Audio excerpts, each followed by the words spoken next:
بسم اللہ الرحمن الرحیم۔ السلام علیکم ناظرین، آپ یوٹیوب چینل دیکھ رہے ہیں، میں عمران خان ہوں۔ اس وقت اگر آپ حکومتی اراکین کی بات چیت سنیں تو آپ کو صاف نظر آئے گا کہ وہ بکھلاہٹ کا شکار ہے۔ گو کہ پاکستان تحریک انصاف یا اپوزیشن کی جماعتوں کی بہت بری حالت ہے، اسٹیبلشمنٹ طاقت کے بلبوتے پہ اقتدار پہ قبضہ کیے ہوئے۔ پاکستان میں مارشل لا پلس جیسی صورتحال ہے، لیکن پاکستان کی معیشت، پاکستان کا امن و امان، پاکستان کے اداروں کی صورتحال، اس نے جو موجودہ سیاسی سیٹ اپ ہے جنہیں لا کر اقتدار میں بٹھایا گیا ہے، ان سے اعتماد چھین لیا ہے، اور وہ کسی بھی بات کو اعتماد کے ساتھ کر نہیں سکتے۔ آپ سٹیٹمنٹ سنیں نا، کوئی کہتا ہے کہ جناب جو پیٹرول مہنگا ہو رہا ہے اس سے تو فرق پڑتا ہے امیر طبقے کو، اس سے تو فرق پڑتا ہے ایلیٹ کلاس کو، ایسے ایسے نمونے انہوں نے وزیر بنائے ہیں، اور پھر اس کے بعد کانٹینٹ بھی کوئی نہیں ہے نا، نظریہ ہی کوئی نہیں ہے، ان کے پاس کچھ ایسا نہیں ہے جو ان کے وزیر جا کے ان کو ڈیفینڈ کریں۔ عاصم منیر صاحب نے اور شہباز شریف نے مل کر نواز شریف کی قیادت میں جو تباہی پھیری ہے پاکستان میں، اور زرداری صاحب نے اس میں سہولت کاری کی ہے، فضل الرحمان نے سہولت کاری کی ہے، اے این پی اور ایم کیو ایم نے بھی اس میں سہولت کاری کی ہے، ان پی ڈی ایم کی جماعتوں نے پاکستان کے فوجی جرنیلوں کے ساتھ مل کر جو پاکستان کے ساتھ کر دیا، اب وہاں سے واپسی کا تو ایسا لگتا ہے کہ کوئی رستہ بچا ہی نہیں ہے۔ جب تک پاکستان میں سیاسی استحکام نہیں آتا، اور سیاسی استحکام آنے کے بعد وہ لمبے عرصے تک نہیں رہتا، تب تک پاکستان ان مسائل سے نہیں نکل پائے گا۔ یعنی یہاں دیکھیں نا، کوئی یہ کہہ رہا ہے کہ جنگ کی وجہ سے مہنگائی ہے، حالانکہ آج بھی عمران خان صاحب کے دور حکومت کے مقابلے میں عالمی منڈی میں پیٹرولیم مصنوعات کی قیمتیں کم ہیں، لیکن عمران خان صاحب بیچ رہے تھے 145 روپے کا ڈیزل، 150 روپے کا پیٹرول، اور آج اس کی قیمت 410 روپے کے آس پاس ہے، حالانکہ عالمی منڈی میں قیمت کم ہے۔ یعنی یہ سستا پیٹرول خرید کے مہنگا بیچ رہے ہیں۔ عمران خان نے ایک دور کے اندر سبسڈی بہت زیادہ بڑھا دی تھی، انہوں نے پیٹرولیم لیوی صفر بھی کر دی تھی، لیکن موجودہ حکمرانوں نے پیٹرولیم لیوی ہی 100 روپے سے زائد کی ہوئی ہے، اور ابھی لگاتار یہ بڑھاتے چلے جائیں گے۔ کوئی ان میں کہتا ہے کہ جناب ریکارڈ پاکستان میں ترقی ہو رہی ہے، معاشی کامیابیوں کے ہم جھنڈے گاڑ رہے ہیں۔ شہباز شریف کو سنیں، احسن اقبال کو سنیں، فیلڈ مارشل کو سنیں، تو ایسا لگتا ہے جیسے پاکستان سے آگے کوئی اور ملک پورے خطے میں جا ہی نہیں رہا۔ لیکن آپ اکانومی میں دیکھیں، پاکستان سب سے برا پرفارم کر رہا ہے۔ آپ قرضے لینے کی رفتار دیکھیں، پاکستان کی سب سے زیادہ ہے۔ غیر ملکی سرمایہ کاری پاکستان میں سب سے کم آ رہی ہے، سارے ریکارڈ ٹوٹ گئے ہیں۔ بے روزگاری کی شرح ہو یا غربت کی شرح ہو، پاکستان میں لگاتار بڑھتی چلی جا رہی ہے۔ مہنگائی پاکستان میں خطے میں سب سے زیادہ ہے، اور ہم نے جنگ کے بعد پیٹرولیم مصنوعات کی قیمتیں پوری دنیا میں سب سے زیادہ بڑھائی ہیں۔ تو ان ساری چیزوں کو اکٹھا کریں تو ہم تو ایک فیلئر کی طرف جا رہے ہیں، لیکن فیلڈ مارشل اور ان کی ٹیم بار بار یہ کہتی ہے انہیں کامیابیاں مل رہی ہیں۔ اب ان کی واحد کامیابی یہ ہے کہ انہوں نے قیدی نمبر 804 کو لمبے عرصے سے جیل میں رکھا ہوا ہے، اور عوام اپنے ہر دل عزیز لیڈر کو چھڑوانے میں ابھی تک ناکام رہی ہے۔ لیکن یہ زیادہ عرصہ چلے گا نہیں، ایک نہ ایک دن انہیں عمران خان کو چھوڑنا پڑے گا، اور اگر عمران خان نے اپنا نقطہ نظر نہ چھوڑا تو پھر ان کی تباہی آئے گی، یا ان کے ہاتھ سے کم یہ والا کھیل ہمیشہ کے لیے نکل جائے گا۔ اور نکل جانا چاہیے کہ یہ پاکستان میں جب چاہیں کسی کی حکومت بنا دیں، جب چاہیں کسی کی حکومت گرا دیں۔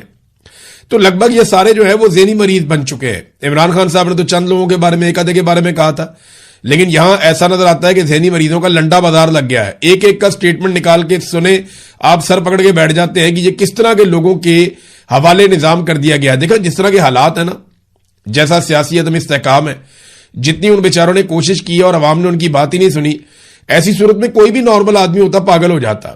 تو وہ ٹھیک ہو رہا ہے ان کے ساتھ جو بھی ہو رہا ہے، اور یہ سب نواز شریف کے فیصلوں کی وجہ سے نون لیگ نے اپنی قبر کھود لی ہے، یعنی ان کی سیاسی قبر کھودی ہوئی ہے، اور نواز شریف کے فیصلوں کی وجہ سے وہ سارے بھگت رہے ہیں۔ حالات یہ ہو گئے کہ بنگلہ دیش پاکستان کو کرکٹ سیریز میں، ٹیسٹ میں وائٹ واش کر دیتا ہے۔ یعنی پاکستان بنگلہ دیش کے ساتھ اگر کبھی کرکٹ کھیلتا تھا تو اس میں یہ کہا جاتا تھا کہ پاکستان تو باریاں لگانے کے لیے جا رہا ہے، یعنی پاکستان تو پریکٹس کے لیے میچز کھیل رہا ہے، اور اپنے اہم کھلاڑیوں کو ڈراپ کر دیا جاتا تھا کہ جناب یہ ہمارے بہتر پلیئر، ان کو ذرا ڈراپ کر دیتے ہیں، اور ہم وہاں پہ رکھیں گے ان پلیئرز کو جو بس ٹھیک ہیں، جن کی پریکٹس کروانی ہے۔ مین پلیئرز بنگلہ دیش کے خلاف کھیلتے نہیں تھے، ایسا وقت تھا۔ لیکن اب بنگلہ دیش نے صرف ان کو ٹیسٹ سیریز کے اندر وائٹ واش نہیں کیا، سارے میچ نہیں ہرائے، بلکہ ٹیسٹ سیریز کے اندر ان کا توا بھی لگایا۔ وہ آوازیں کستے رہے ان کو اس طرح جس طرح ایک دور میں آسٹریلیا